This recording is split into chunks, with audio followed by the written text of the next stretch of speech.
నమస్కారం. Welcome to I dream. ధర్మ మార్గం విత్ విజిత కార్యక్రమానికి స్వాగతం.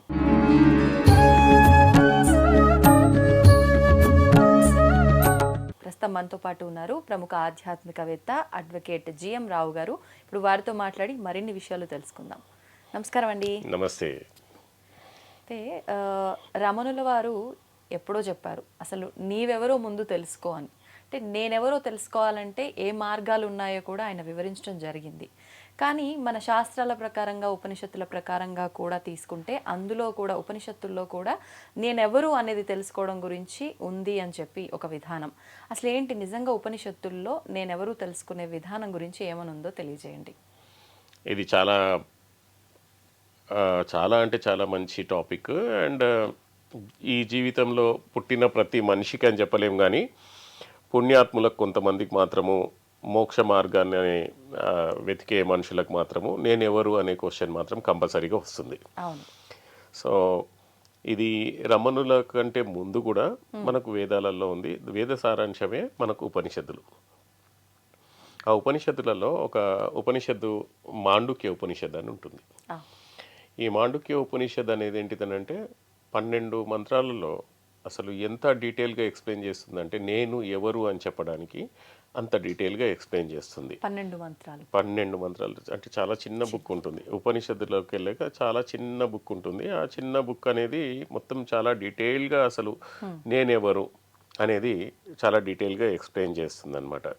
ఇప్పుడు ఈ సమాధానానికి ఏం చెప్తుందని అంటే మన మాండుక్య ఉపనిషత్తు, నువ్వు శరీరం కాదు, నువ్వు మనస్సు కాదు, నువ్వు ఆలోచనలు కాదు, నువ్వేంటిదంటే చైతన్య స్వరూపుడివి అని చెప్తుంది అనమాట. దీన్ని మనము డీటెయిల్గా ఈరోజు మాండుక్య ఉపనిషత్తే కాకుండా వివిధ ఉపనిషత్తులు కూడా మనం దాన్ని వెరిఫై చేస్తూ దానికి సంబంధించిన ఎగ్జాంపుల్స్తో సహా మనము డీటెయిల్గా ప్రేక్షకులకు చెప్తామండి మనం. సో నేను చెప్పినట్టుగా ఇప్పుడు ఈ మాండుక్య ఉపనిషత్తులో ఫస్ట్ మనకు చెప్పేది ఏంటిదంటే జాగృతి అవస్థ గురించి, మన అవస్థల గురించి డిస్కస్ చేస్తుంది మాండుక్య ఉపనిషత్తు. జాగృతి అవస్థలో మనం ఇప్పుడు ఒకరినొకరు చూస్తున్నాము, చదువుకుంటున్నాము, లేకపోతే నేను లాయర్నని, నేను పురుషుణ్ణని, నేను స్త్రీనని, ప్రొఫెషన్, నాకు ఈ ఇల్లు ఉందని, ఇవన్నీ జాగృతి అవస్థలో మనకు తెలుస్తూ ఉంటాయి. ఓకే, ఈ స్థితిలో మనకేంటిదనంటే మనము ఒక శరీరం అనే భావన ఉంటుంది. నేను ఒక శరీరము, పొద్దున్న లేవగా కార్ డ్రైవ్ చేస్తుంటాం, మనం శరీరం అనే భావన ఉంటుంది. ప్రొఫెషనల్ అయితే నేను ఒక లాయర్ని అనే భావన ఉంటుంది. ఐడెంటిటీ అనేది మనకు ఒక శరీరంతో కలిగిన ఐడెంటిటీ. ఇది బాహ్య ప్రపంచంతో సంబంధం ఉన్న స్థితి. ఇది మనకు జాగృత అవస్థ అని దీన్ని అంటాం. దీంట్లో ఉపనిషత్తుల ప్రకారంగా, ఈ మాండుక్య ఉపనిషత్తు ప్రకారంగా ఈ స్థితిని విశ్వడు అని అంటారు. ఈ స్థితి పేరు విశ్వడు అని పిలువబడుతుంది. కానీ ఇక్కడ ప్రశ్న ఏంటిదంటే అండి, మనము పడుకున్నాం అనుకోండి, ఈ లాయర్ ఎక్కడ వెళ్ళిపోతాడు, ఈ బిల్డింగ్లు ఎక్కడ వెళ్ళిపోతాయి, మనం క్వశ్చన్ డీప్గా వేసుకుంటే ఈ లాయర్ ఇవన్నీ ఎక్కడ వెళ్ళిపోతాయి అని దీనికి ఆన్సర్ చూద్దాం మనం. రెండో అవస్థ వచ్చేసి స్వప్న అవస్థ, స్వప్నం స్థితి. ఓకే, ఈ స్వప్న అవస్థను మన మాండుక్య ఉపనిషత్తు ప్రకారంగా తైజస అని పిలుస్తారు. ఈ అవస్థని కళల లోకంలో, నిద్రలో మనం ఎన్నో కళలు చూస్తుంటాం. అక్కడ మనకు మన మనసు అనేది ఒక డిఫరెంట్ ఒక ప్రపంచాన్ని సృష్టిస్తుంది. ఓకే, మనం కళలో ఒకసారి రాజు అవుతాము, ఒకసారి మన ఇంట పులిలు ఎంట పడుతుంటాయి, లేకపోతే భయానకమైన కళలు రావచ్చు, రియాలిటీలో అన్ని రావచ్చు. కళలో బాధపడతాము, కళలో సంతోషపడతాము. ఓకే, ఇక్కడ బాహ్య శరీరం పని చేయదు. ఇక్కడ మనం డీటెయిల్గా అనలైజ్ చేస్తే జాగృత అవస్థకి, స్వప్నావస్థకి మనం అనలిసిస్ చేస్తే బాహ్య శరీరం ఇక్కడ పని చేయట్లేదు. ఒక మనసే ఒక ప్రపంచాన్ని సృష్టిస్తుంది కళలో. ఓకే, ఈ స్థితిలో మనకేమంటాము, మనం ఇంతకుముందు చెప్పుకున్నట్టుగా తైజస్సుడు అని అంటాం, తైజస స్థితి. ఓకే, కళలో ఉన్నది మనము రాజుగా ఉన్నాం అనుకోండి, అది రాజు నిజమా లేకపోతే నిద్ర మేల్కి అయిపోయిన తర్వాత లాయర్ నిజమా అనేది మళ్ళీ ఇక్కడ కూడా ఒక క్వశ్చన్ మనం వేసుకోవాల్సి వస్తుంది. ఓకే, మూడో అవస్థ సుషుప్తి అవస్థ అని అంటాం. సుషుప్తి స్థితి లేకపోతే సుషుప్తి అవస్థ. దీంట్లో ఈ అవస్థ పేరేంటిదంటే ప్రజ్ఞ, గాఢ నిద్ర అన్నమాట. ఈ గాఢ నిద్రలో మీరు బాగా అనాలిసిస్ చేస్తే ఇక్కడ కళలు కూడా ఉండవండి. అంటే గాఢ నిద్రలో ఉన్నప్పుడు కళలు కూడా ఉండవు మనకు. ప్రపంచం ఏమీ లేదు, అహంకారం కూడా లేదు మనకు. అంటే మనల్ని మనం మర్చిపోయి పడుకున్నాం, మనల్ని మనం ప్రశాంతంగా మర్చిపోయి అనుకుంటాం కదా. పడుకున్నాం. కానీ అక్కడ ఒక చోట నువ్వు ఉన్నావు. ఉన్నావు. ఓకే. సో లేవగానే మనం ఏం చేస్తాము, బాగా పడుకొని అసలు ఇంకా మనకు ఏ ఇది ఉండదు. మళ్ళీ పడుకున్న తర్వాత బాగా నిద్రల నుంచి లేచి అబ్బా నేను చాలా బాగా పడుకున్నాను అంటాం. అంటే బాగా పడుకున్నాను అనేది తెలుస్తుంది మనకు. ఓకే. ఈ స్థితిలో మనం ప్రజ్ఞుడు అంటాం. ఇక్కడ మనకు సుఖం ఉంది, కానీ జ్ఞానం స్పష్టంగా లేదు. లేదు. ఓకే. ఇది సుషుప్తి స్థితి.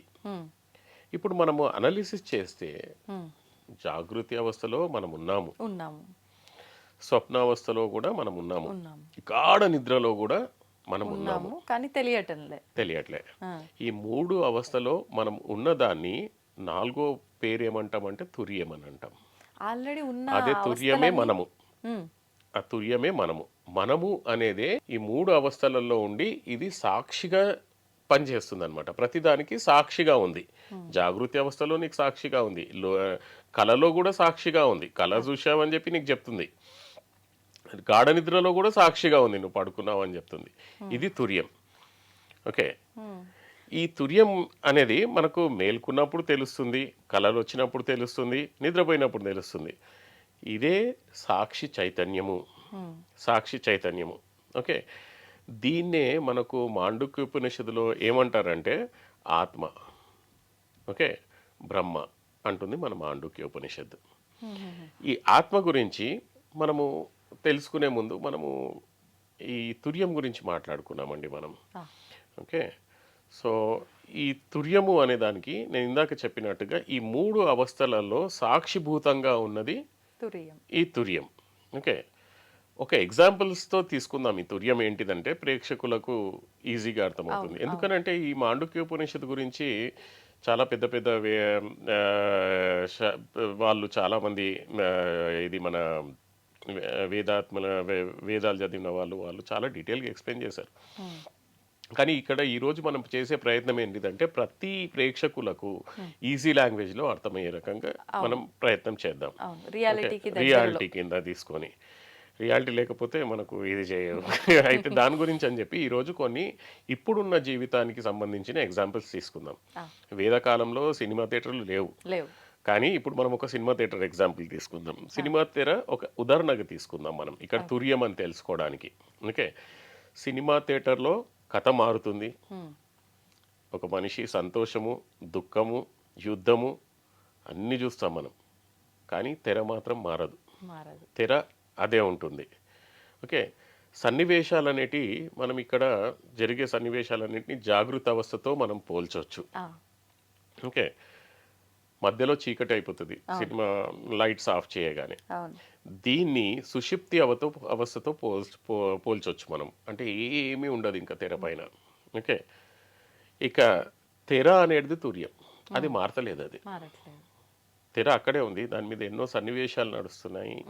మనకు లైట్ ఆఫ్ కాగానే మనం గాఢ నిద్రలో ఉన్న ఎగ్జాంపుల్ తీసుకోవచ్చు, కానీ తెర మాత్రం తుర్యం, అది మారతలేదు. ఒక ఆధారము శాశ్వతమైనది. అయితే ఇక్కడ ఉపనిషత్తుల ప్రకారంగా మనం ఎగ్జాంపుల్ ప్రకారంగా మనం నేర్చుకోవాల్సిన మోరల్ ఆఫ్ ద స్టోరీ ఏంటిదంటే మనము పాత్ర కాదు, మనం తెర లాంటి వాళ్ళం.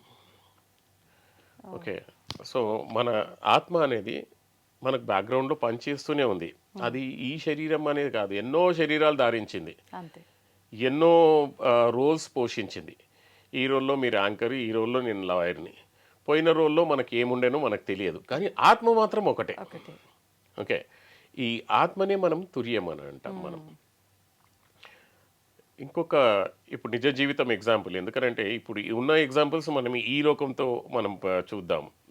ఉపనిషత్తులలో అక్కడ విద్యుత్ లేదు, కానీ ఇప్పుడు ఒక విద్యుత్ ఎగ్జాంపుల్ తీసుకుంటే విద్యుత్తో మనకు ఫ్యాన్ పనిచేస్తుంది, విద్యుత్తో కెమెరా పనిచేస్తుంది, విద్యుత్తో లైట్స్ పనిచేస్తున్నాయి, ఎన్నో రకాలుగా. కానీ పరికరాల పేరన్నీ వేరు, కానీ విద్యుత్ మాత్రం ఒకటే. ఆ విద్యుత్ వల్లనే ఇవన్నీ నడుస్తున్నాయి. ఓకే. ఈ పరికరాలు మనం మన ఎగ్జాంపుల్తో పోల్చుకుంటే ఈ పరికరాలు ఏంటిదంటే శరీరము, మనస్సు, బుద్ధి అనేది ఈ పరికరాలు. హా. ఓకే. విద్యుత్ అనేది తుర్యం. ఇది ఇవన్నిటిని నడిపించేది విద్యుత్. విద్యుత్. సో ఇక్కడ మనకు తుర్యంగా చూడాలి. ఓకే. పనులు మారిన ఆధారమైన చైతన్యం మాత్రం మారదు. మారదు. ఇంకో ఎగ్జాంపుల్ మనం తీసుకుంటే సముద్రము, అలలు. మ్మ్. ఓకే. సముద్రం మాత్రం శాశ్వతం. అలలు వస్తుంటాయి, పోతుంది. పోతుంటాయి.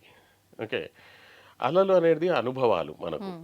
ఓకే. సముద్రం అనేది తుర్యం అని చెప్పి మనం ఒక ఎగ్జాంపుల్ తీసుకోవచ్చు మనం ఇక్కడ. ఓకే. అలలు అనేది అలల అని భావించడం అనేది ఒక చిన్న పరిమితి. సముద్రం అనేది తెలుసుకోవడం తుర్యబోధ. అసలు నేను ఎవరు అనేది తెలుసుకోవడం తుర్యబోధ. ఇప్పుడు మనకు అనుభవాత్మకమైన ఒక ఎగ్జాంపుల్, ప్రత్యక్ష ఎగ్జాంపుల్ ఏంటిదంటే ఇది జనరల్గా మనము అనాలిసిస్ చేయడానికి. ఇంతకుముందు కూడా ఒక దాంట్లో మనం మాట్లాడుకున్నాం. మన కన్నుని చూసుకోలేదు. Isn't it? మన కన్నునే చూసుకోలేదు. అవును. అట్లాగే మన మైండ్ని చూసుకోలేదు. Isn't it? కానీ మన మైండ్లో ఏం ఆలోచనలు వస్తున్నాయో మనకు తెలుస్తుంది. అవును. మైండ్ అనేది ఒక మాంస ముద్ద. ఓకే. సో మైండ్ని అయితే చూసుకోలేదు కదా లా ప్రకారంగా, కానీ మన మైండ్లో ఏం ఆలోచనలు వస్తున్నాయో తెలుస్తూ ఉంది. సో ఆ ఆలోచనలు మనకి ఎవరు తెలుసుకుంటున్నారు, ఎట్లా తెలుస్తుంది అనేది అది ఆ చైతన్య శక్తినే మనము ఏమంటామంటే ఇక్కడ తుర్యం అంటాం. అదే ఆత్మ, అదే బ్రహ్మము. ఈ రెండింటిని గమనిస్తూ ఇప్పుడు నేనెవరు, ఆ ఆలోచనలకు వాటికి లేమిగా మనం సాక్షిగా ఉన్న నిశ్శబ్ద అవగాహన, అంటే అన్నిట్లో మనము సాక్షిభూతంగా ఉన్నాం మనం. ఓకే. సరే, ఇప్పుడు నేను ఎవరు అనేది ఉపనిషత్తులు ఏం చెప్తున్నాయి అనుకున్నాం మనం. ఇందాక మాండుక్యోపనిషత్తు గురించి చూసాం. మాండుక్యోపనిషత్తు ప్రకారంగా మనకు జాగృత అవస్థ, స్వప్నావస్థ ప్లస్ సుషుప్తి అవస్థ, దాంట్లో తుర్యం అనేది మనం చూసుకున్నాం. ఇప్పుడు చాందోగ్య ఉపనిషత్తు ఉంది. దాంట్లో ఏమంటామంటే ఇందులో ఉద్దాలకుడు తన కుమారుడు శ్వేతకేతుకు ఇలా చెప్తున్నాడు అనమాట. అదేమంటున్నాడంటే తత్వం అసి. అయ్యప్ప స్వామి టెంపుల్ దగ్గర పోయినప్పుడు కూడా అక్కడ తత్వం అసి అని ఉంటుంది. ఓకే. నువ్వే ఆ పరమాత్మ అని చెప్పేసి. ఓకే. అంటే ఈ విశ్వాన్ని నడిపిస్తున్న పరమసత్యం బ్రహ్మం, అది మనలోనే ఆత్మగా ఉంది అని తెలుసుకోవడం అన్నమాట ఇక్కడ. ఓకే. సో నువ్వు ఎవరు అని చెప్పడానికి ఇక్కడ చాందోగ్య ఉపనిషత్తులో కూడా ఈ వర్డ్స్ యూజ్ చేశారు. ఇంకొక దాంట్లో మనకు సర్వం కల్విదం బ్రహ్మ, సర్వం కల్విదం బ్రహ్మ, ఇవన్నీ వాక్యాలు అనమాట. ఇవి ఉపనిషత్తుల నుంచి వాక్యాలు. ఇందులో ఇక్కడ సర్వం అని అంటే కనిపిస్తున్న సమస్త జగత్తు. ఓకే. ఉదాహరణ మట్టి కుండలు. ఓకే. కుండలు, పాత్రలు రకరకాలుగా ఉంటాయి. మట్టితోటి తయారు చేసిన కుండ ఉండొచ్చు, మట్టితోటి తయారు చేసిన పాత్ర ఉండొచ్చు, మట్టితోటి తయారు చేసిన గ్లాస్ ఉండొచ్చు. అవన్నీ అవి పాత్రలు అన్నీ వేరువేరుగా కనిపించిన అవన్నీ మట్టియే. అలాగే జగత్తు మొత్తం బ్రహ్మస్వరూపం. ఈ చెక్క ఉండొచ్చు, ఇది ఉండొచ్చు, ఇవన్నీ. కానీ ఇవన్నీ ఏంటిదనంటే మనకు బ్రహ్మస్వరూపం. దాని గురించి మనకి ఇక్కడ ఏంటిదంటే సర్వం కల్విదం బ్రహ్మ అని చెప్పారు. బృహదారణ్యక ఉపనిషత్తులో ఇలా చెప్తుందన్నమాట. నేతి నేతి అని ఎప్పుడైనా నేను ఉంటారు. నేతి నేతి అంటే ఇది కాదు, ఇది కాదు. ఓకే. అంటే నేను శరీరం కాదు, నేను భావాలు కాదు, నేను ఆలోచనలు కాదు, ఇవన్నీ మారిపోతాయి. మారనిది ఒకటే ఏంటిదంటే ఆత్మ. ఇందాక మనము చెప్పుకున్నట్టుగా మనకు శరీరాలు ఎన్నో తీసుకుంటాం మనం. అంటే అందరు అనుకుంటారు ఇది ఒకటే జీవితం అని అనుకుంటాం, కానీ ఎన్నో శరీరాలు తీసుకొని ఉండొచ్చు, కానీ ఆత్మ మాత్రం అదే. ఇప్పుడు సులభమైన ఉదాహరణలోకి వెళ్తే అద్దంలో మన ప్రతిబింబం మారుతూ ఉంది. అద్దం ముందర మనం నిల్చుంటాం, చిన్నప్పుడు కూడా నిల్చుంటాం, చూసుకుంటాం, మధ్యలో నిల్చుంటాం, చూసుకుంటాం. ఓకే. బాల్యం ఒకలా, వృద్ధాప్యం ఒకలా, ఇంకోలా కనిపిస్తుంది, కానీ చూస్తున్న నువ్వు మారలేదు. ఓకే. మనం చూస్తున్న మనం మారలేదు. అదే ఆత్మ. ఓకే. సో ఆత్మ అనేది అలాగే ఉంటుంది. బట్ మన శరీరం చిన్నప్పటి నుంచి పెరుగుతూ వస్తుంది, బట్ ఆత్మ మాత్రం అదే. ఆత్మ మారట్లేదు ఇక్కడ. ఓకే. ఈశావాస్య ఉపనిషత్తు ప్రకారంగా ఈ విశ్వమంతా ఆ పరమాత్మతో ఆవిరించబడి ఉంది. ఆ, ఓకే. ఈశావాస్యం ఇదం సర్వం అని చెప్పి వాక్యం. హ్మ్, ఈ విశ్వమంతా పరమాత్మతో ఆవిరించబడి ఉంది అని చెప్పేసి. తైత్రీయ ఉపనిషత్తు ప్రకారంగా సత్యం జ్ఞానం అనంతం బ్రహ్మ అని అన్నారు. హ్మ్, అంటే దేవుడు లేకపోతే బ్రహ్మ అని చెప్పి తెలుసుకోవడానికి కొన్ని క్వాలిటీస్ ఇక్కడ. అవును. సత్యము, జ్ఞానం. జ్ఞానము, అనంతము, బ్రహ్మ అని చెప్పింది అనమాట. ఓకే. ఇక్కడ ఆధ్యాత్మిక వ్యాఖ్యానంలో మనము ఆలోచిస్తే బ్రహ్మం సత్యం అనేది చూస్తే మనకు మార్పు లేనిది. హ్మ్, సత్యం సత్యమే. ఓకే. జ్ఞానం అనేది స్వయం ప్రకాశం. హా, ఓకే. అనంతం అనేది కాల దేశ పరిమితులు లేకుండా ఉండేదాన్ని అనంతం అంటాము. ఈ లక్షణాలు ఆత్మకే వర్తిస్తాయి. హ్మ్, ఓకే. కాబట్టి అందుకే జీవ బ్రహ్మ ఐక్యం అని చెప్పి మనం ఇక్కడ అంటాం మనం. హ్మ్, ఎన్ని ఉపనిషత్తులు ఇప్పుడు చూసాము. ఓకే.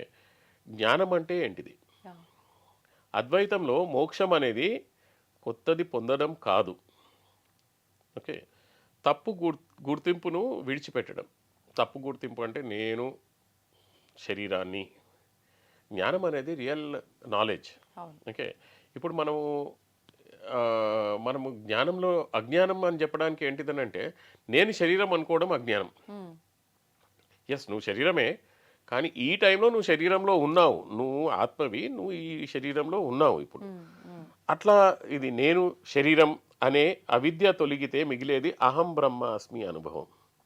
నేను ఈ శరీరం కాదు. అవును. ఓకే. సో దీనికి మనము ఇంకొకటి మనం ఏం చెప్పొచ్చానంటే స్టోరీ ఆఫ్ జనక మహారాజా. ఆ, ఓకే. జనక మహారాజు ఒకరోజు పడుకున్నప్పుడు ఆయన రాజ్యంలో ఆయన బెడ్ మీద పడుకున్నప్పుడు ఒక స్వప్నం వస్తుంది, కల.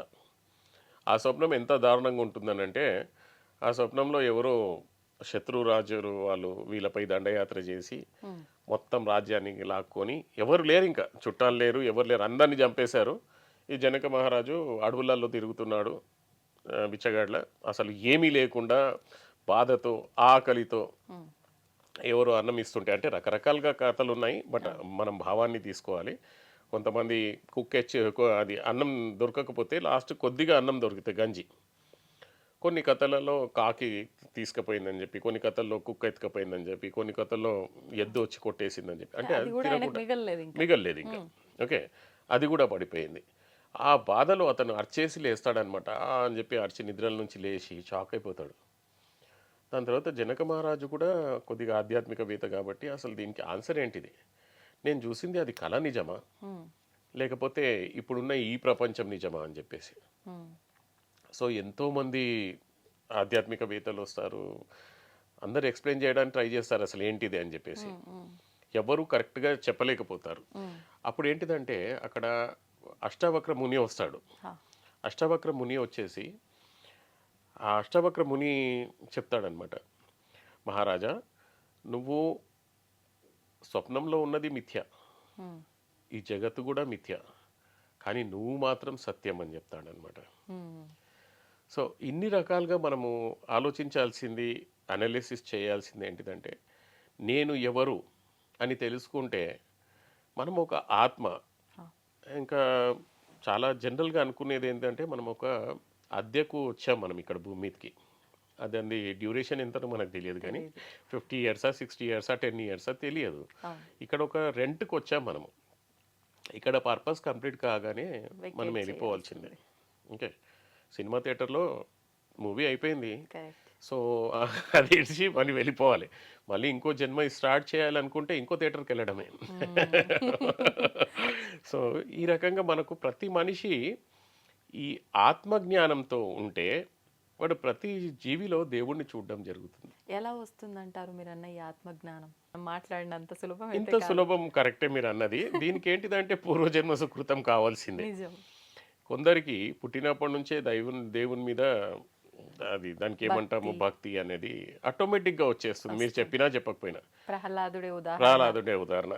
ఇప్పుడు మన నిజ జీవితాలలో కూడా తల్లిదండ్రులు ఎవరు పూజ చేయకపోవచ్చు కానీ కొడుకు మాత్రం వాడు వెళ్తుంటాడు, బిడ్డ మాత్రం వెళ్తుంటది. నిజం నిజం. ఓకే, సో అది పూర్వజన్మ సుకృతం ప్రకారంగా మన శరీరము లాస్ట్ జన్మలో ఏం చేసింది ఆ జ్ఞాపకాలు అనేది దాంతో ఉంటాయి. ఇది వేరే టాపిక్, మనం మాట్లాడవచ్చు. అవును. శరీరం చనిపోయి వెళ్ళిపోయేటప్పుడు మాత్రము కర్మ ఎంట తీసుకుపోతుంది. కర్మ ప్లస్ రుణానుబంధం అనేది, అది మనం తర్వాత మాట్లాడదాం. అలా. ఈ కర్మ అండ్ రుణానుబంధం రూపేణనే మనకు వచ్చే వైఫ్, హస్బెండ్, పిల్లలు, ఫ్రెండ్స్ కూడా. బంధాలన్నీ. ఈ రుణానుబంధం వల్లనే శత్రువు, రుణానుబంధం వల్లనే మనకు పిల్లలు, రుణానుబంధం వల్లనే వైఫ్ అండ్ హస్బెండ్. ఓకే, ఈ రుణానుబంధం ఎన్ని రకాలు అవనేది మనం నెక్స్ట్ వీడియోలో చూద్దాము. సో ఈ వీడియోలో మాత్రం మనము ఇప్పుడు ప్రేక్షకులు అర్థం చేసుకోవాల్సింది ఏంటంటే, నేను ఎవరు అనే భావనతో మనం మెగిలామనుకోండి, నాలో ఉన్న ఆత్మనే ప్రతి శరీరంలో ఉంది. అంతే. ఇది ఎట్లా అంటే, సూర్యుడు దాని ప్రతిబింబాలు, ఓ 10 కుండలు పెట్టామనుకోండి, సూర్యుడి ప్రతిబింబాలు 10 కుండలలో పడుతున్నాయి మనకు కదా. ఈ కుండలు మనం అనుకోండి, పరమాత్మ సూర్యుడు అనుకోండి. సో పరమాత్మ ప్రతిబింబమే మన లోపల ఉన్నదన్నప్పుడు, నువ్వు పరమాత్మ ప్రతిబింబము, నేను పరమాత్మ ప్రతిబింబం అయిన తర్వాత నేను మిమ్మల్ని ఎందుకు ఇన్సల్ట్ చేస్తాను, నేను మిమ్మల్ని ఎందుకు బాధ పెడతాను? సో ఈ లెవెల్ వరకు ఎదిగిపోతామన్నమాట. ఈ ఆత్మజ్ఞానం అనేది మామూలు కాదు. దీని గురించి ఎంతో మంది తపస్సు చేసి తప్పించిపోతుంటారు. ప్రతి జీవిలో ఉన్న ఆత్మ పరమాత్మ స్వరూపమేనా? అంటే జంతువులు, ప్రతి ఆత్మ, ప్రతిదీ ఈ భూమి మీద ఉన్నది మ్యాక్సిమంగా ప్రతిదీ ఒక ఆత్మనే. ఒక చెట్టు కూడా ఒక ఆత్మనే. జీవితంతో అంటే జీవంతో ఉన్న ప్రతిదీ దాంట్లో ఒకటి ఆత్మ ఉంది. అది బల్లి కావచ్చు, చీమ కావచ్చు, ఈగ కావచ్చు, ఏదైనా కావచ్చు. సో ప్రతి ప్రాణిలో ఒక ఆత్మ అనేది ఉంది. దాని పర్పస్ అది నెరవేర్చుకుంటుంది. అది మనము అర్థం చేసుకుంటే, ఇప్పుడు అన్నట్టుగా సర్వం జగత్ కల్విదం అన్నట్టుగా అంతా బ్రహ్మమయం అనుకున్నప్పుడు ప్రతిదీ దేవుడే. అట్లాంటప్పుడు ప్రతి మనిషి దేవుడే. ఈ కాన్సెప్ట్తో ఉన్నప్పుడు మనము ఎవరిని బాధ పెట్టకుండా ఉంటాము. అండ్ మీకు ఇందాక చెప్పినట్టుగా మీరు విని ఉంటారు కథలు, ఆత్మజ్ఞానం అనేది మోక్షము. రియల్గా మనం అనాలిసిస్ చేసినాం అనుకోండి, మోక్షం అంటే అసలు ఏంటి అని చెప్పి చాలా మంది అంటుంటారు. అసలు ఈ జన్మనే లేకుండా ఉంటుంది, అది ఉంటుంది, ఇది ఉంటుంది, ఐక్యం అవ్వటము అంటూ ఉంటారు. ఉండొచ్చు. మనకు ఆత్మకు రియల్గా సైంటిఫికల్గా చూస్తే ఈ జన్మ అంటే కర్మల అనుసారంగా మనకు ఈ మానవ శరీరం రాకుండా కొన్ని రోజులు మనం స్వర్గంలో ఉండొచ్చు పుణ్యం చేసుకున్నందుకు. కానీ మోక్షం అనేది ఏంటిది? అసలు ఆత్మకు చావు లేదు, పుట్టుక లేదు. సో ఇంకా మోక్షం దేని నుంచి కావాలి నీకు? ఈ శరీరం నుంచి, బాధల నుంచి మనకు మోక్షం కావాలి. మళ్ళీ జన్మ తీసుకోకపోవడమే మోక్షం. మళ్ళీ జన్మ తీసుకోకపోవడం మోక్షము. చాలా ఆత్మ ఎక్కడ వెళ్ళదండి, ఆత్మ ఉంటుంది. ఆత్మ పుట్టలేదు, చావదు. సో ఆత్మ అనేది అలానే ఉంటుంది. ఆత్మ ఎప్పుడు నశించేది కాదు. ఓన్లీ మన శరీరాలు, మన అవస్థలు మారుతూ ఉంటాయి. ఇప్పుడు మనకు కొంతమంది అంటారు పురాణాలలో, వీడు ఎద్దుగా పుట్టాడు, మనిషి ఈ రకంగా పుడతాడు, ఆ రకంగా అని చెప్పేసి. కానీ ఆత్మ మాత్రము ఎప్పటికీ ఉండేదే. దానికి ఆది అంతము అనేది ఏమీ లేదు. దాని గురించి ఆత్మ అనేది బ్రహ్మస్వరూపం అని అంటాం మనం. ఈ నాలెడ్జ్ అనేది మనం ఇందాక డిస్కస్ చేసినట్టుగా పెద్ద పెద్ద ఋషులు తపస్సు చేసి దాన్ని ఫీల్ అవ్వడం. అంటే మనము ఏదో అడవిలోకి వెళ్ళి తపస్సు చేయాలని కాదు, ఈ ఇంట్లోనే ఉండి. అంటే మనకు ఒక ఎగ్జాంపుల్ చెప్తారు చూడండి మీరు, అంటే బురదలో ఉన్న కమలంలాగా బతకాలి అని చెప్పేసి. సో ఇంట్లోనే ఉండి ఆధ్యాత్మికంగా మనం ఏంటిదంటే అసలు నేను ఎవరు ఓన్గా అనాలిసిస్ చేసుకోండి. ఇది చాలా అంటే చాలా పెద్ద టాపిక్, ఎన్నో ఎపిసోడ్స్లో మనం తీసుకెళ్ళవచ్చు. ఫస్ట్ ఆత్మని తెలుసుకున్న తర్వాత మనం ఎందుకు పుడుతున్నాము, ఈ ఆత్మతో పాటు మనకు ఏమేమి వచ్చాయి, మనకు కర్మ అండ్ రుణానుబంధం ప్రతి జన్మలో. ఈ రుణానుబంధం రూపంలో మనకు పిల్లలు ఇది వస్తుంది. మనం చేసుకున్న కర్మలను బేస్ చేసుకొని మనం ఇప్పుడు బాధలు పడుతున్నాం. ఓకే, బాధపడ్డప్పుడు ఇవన్నీ మళ్ళీ మనం ప్రపంచంలోకి వచ్చేసి ఇది నా ప్రపంచం అనుకోవడము, అది మళ్ళీ అజ్ఞానం. నేను ఆత్మని, నాది ఇది ఒక రోల్ ఇచ్చిండ్రు. మనం ఇందాక సినిమా థియేటర్లో అన్నట్టుగా నాది ఇది ఒక రోల్. ఈ రోల్ని నేను కంప్లీట్గా చేసుకొని వెళ్ళాలి అనే భావన ఎప్పుడైతే వస్తుందో, ఇప్పుడు కూడా ఉన్నారండి కొంతమంది, ఇప్పుడు కూడా కొన్ని ఫ్యామిలీస్ ఉన్నాయి ఈ ఆత్మజ్ఞానంతో ఉంటారు. నేను చూశాను ఒక మనిషికి వాళ్ళ వైఫ్ చనిపోయింది. అసలు ఒక్క చుక్క కంట్లో నీళ్లు పెట్టలేదు. ఆయన మంచి వేదాలు అవి చదివిన పర్సన్. ఒక చుక్క కంట్లో నీళ్ళు పెట్టలేదు. అతనికి అడిగితే అతను అన్నాడు, ప్రతి మనిషిది ఇదే. అండ్ మరణం అనేది శోకించవలసిన ఇది కాదు. ఆమె ప్రమోషన్ ఇక్కడ చేసుకున్న పుణ్యాల వల్ల దానివల్ల ఇంకో జన్మెత్తబోతుంది. ఇది సంతోషమైన విషయం, కానీ మనం దీన్ని దుఃఖపడి ఆత్మని ఎందుకు దుఃఖించాలి? చాలా తక్కువ మందిలో ఉంటుంది ఇట్లాంటి చాలా అంటే చాలా హైయెస్ట్ అండి. సో ఈ నాలెడ్జ్ అనేది మనకు ఇప్పుడు చాలా అవసరం. ఇప్పుడు మనుషులకు ఏంటిదనంటే ఈ ఇంగ్లీష్ మీడియం స్కూల్స్ వచ్చేసి ఇవన్నిట్లో అసలు ఈ వైదిక నాలెడ్జ్ అనేది మొత్తానికే నశించిపోయింది. అట్లీస్ట్ ప్రేక్షకులకు ఇట్లాంటి వీడియోస్ ద్వారా ఏంటిదనంటే అట్లీస్ట్ అసలు పురాణాలు అంటే ఏంటిది, ఉపనిషత్తులు అంటే ఏంటిది, అట్లీస్ట్ కథల రూపంలో అయినా కానీ వాళ్ళు అర్థం చేసుకొని వాళ్ళ ఓన్గా రీసెర్చ్ చేస్తారు అని అనుకుంటున్నాను. అండ్ ఇంకోటి ఏంటిదంటే నేను ప్రేక్షకులకు చెప్పేది, అందరికీ మీకు ఎవరికైనా కానీ టైం దొరికితే మాత్రము మాండుక్య ఉపనిషద్ అని చెప్పేసి ఇంటర్నెట్లో కూడా దొరుకుతుంది. ఇంగ్లీష్లో, తెలుగులో, హిందీలో అన్నిట్లో డౌన్లోడ్ చేసుకోండి. అమౌంట్ పెట్టి కొనాల్సిన కూడా పని లేదు. మీరు కొనాలనుకుంటే మీకు మార్కెట్లో వెళ్తే చాలా సింపుల్ రామకృష్ణ మఠలో దొరుకుతుంది. ఓకే, మాండుక్య ఉపనిషద్ అనేది మీరు తీసుకొని చదివితే చాలా అంటే చాలా సూపర్గా ఉంటుంది. అపార్ట్ ఫ్రమ్ దాట్ అసలు దీని మీద టోటల్ డెడికేటెడ్ వీడియో చూడాలనుకుంటే మాత్రము మన యూట్యూబ్లో హూ ఆమ్ ఐ అని ఒక వీడియో ఉంటుంది, స్వామి సర్వప్రియానంద. అది almost 2 to 3 hours video, 2 videos ఉంటాయి. And he explained everything in very very minute detail. So that తెలుగునా ఇంగ్లీష్ ఏ లాంగ్వేజ్లో ఉన్నాయండి? అది ఇంగ్లీష్లో ఉందండి వీడియో. వీడియో ఇంగ్లీష్లో ఉంది. ఇంగ్లీష్లోనా హిందీలో ఉంది. హిందీలో ఉంది, కానీ చాలా అంటే చాలా సూపర్ ఎక్స్ప్లెయిన్ చేశాడు. సో ఇక్కడ ఏంటిదంటే మనము మన ప్రేక్షకులకు అనుగుణంగా మనం ఏంటిదంటే విత్ ఎగ్జాంపుల్స్తో సహా ఎక్స్ప్లెయిన్ చేసామండి. అండ్ మీరు కానీ మన ప్రేక్షకులు కానీ ఓకే వీడియో చూసిన ప్రతి వాళ్ళు మీరు దీనిపైన ఏమనుకుంటున్నారో కామెంట్ చేయండి, దానిపైన నేను ఆన్సర్ చేస్తాను. తప్పకుండా. నిజంగా మంచి ఆలోచన. అంటే వాళ్ళకున్న డౌట్స్ అక్కడ వాళ్ళు కనుక రాయగలిగితే దాన్ని బట్టి ఇంకొక కొత్త సబ్జెక్ట్ మనం వాళ్ళకి తెలియజేయచ్చు. ఇప్పుడు లాస్ట్ వీడియోలో మనం చేసింది భార్యాభర్తలు రుణానుబంధము భార్యాభర్తల రూపంలో వస్తారా అని చేసాము. అది చాలా ఆల్మోస్ట్ కొన్ని వేలలో వ్యూస్ వచ్చాయి 3-4 డేస్లోనే. అండ్ కామెంట్స్ కూడా చాలా బ్యూటిఫుల్ కామెంట్స్ వచ్చాయి.